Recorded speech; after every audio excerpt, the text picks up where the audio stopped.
बेदाग आदतें अपनाएं, आपकी जिंदगी बहुत बेहतर गुजरेगी। सैरो तफरीह के लिए निकलें, शुक्रगुजार रहें,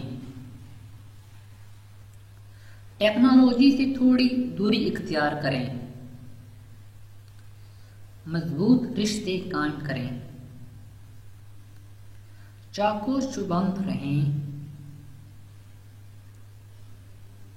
अपनी नींद को पूरा करें, अपना ख्याल रखें, पुरसकून रहें,